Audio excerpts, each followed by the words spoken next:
I'm here with Mike Cuthbertson, Regional Senior Director for the North East.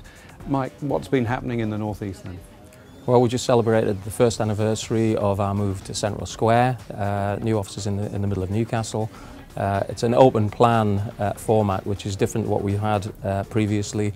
Brings together everyone in the team, in all of the teams who are able now to work together seamlessly and naturally as a single team effectively.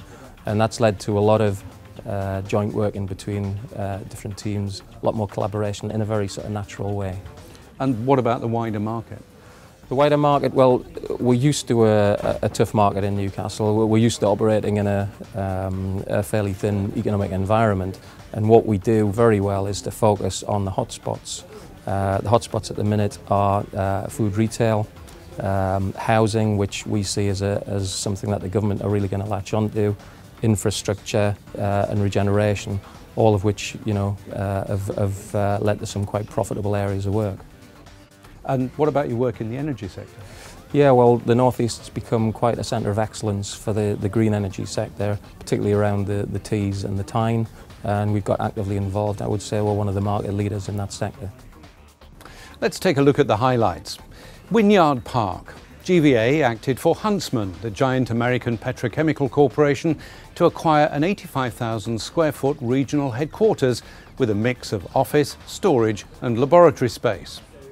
Also at Wynyard Pork, GVA's building team project managed for Asda the construction of a vast 340,000 square foot distribution warehouse, one of the biggest sheds the region has ever seen.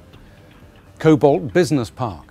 GVA's investment team acted for Legal & General in their acquisition of North Tyneside Council's headquarters in a £24 million deal. Ashington and Seaham. GVA's planners and land and development teams have been appointed to advise local authorities on the regeneration of Ashington Town Centre and 7 large regeneration sites in Seaham. Blaydon. GVA have secured the site and planning permission for a 70,000 square foot supermarket for Morrison's to anchor the regeneration of the town centre. So what's the significance of these?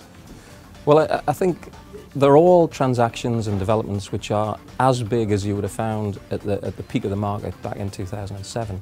So the scale is very encouraging. But what they also show is that we're at the forefront of regenerating the towns and cities of the region, city centres, and also generating jobs, which I think is going to be key to the future for the North East. Yeah. What about GVA's involvement in the wider industry? We've got heavily involved with the CBI and the Chamber of Commerce, and we're also involved in a group called G9, which is a property-specific group with some of our peers. And one of the key areas that we're really trying to address and lobby government is on the provision of infrastructure, which we see as being absolutely fundamental to the future of the region. And what about the staff involvement in the community? You do a lot of charity work, do you? We do a lot of charity work. The staff in the region have run, rowed, baked and even waxed, would you believe, their way to about £4,000 to £5,000 in charity contributions over the last year. Probably the event that will top it all off, though, is we have Wendy Scully in the office running part of the Olympic torch route. She's an actual torch bearer. That's great. Well, thanks very much for talking to us. Thank you.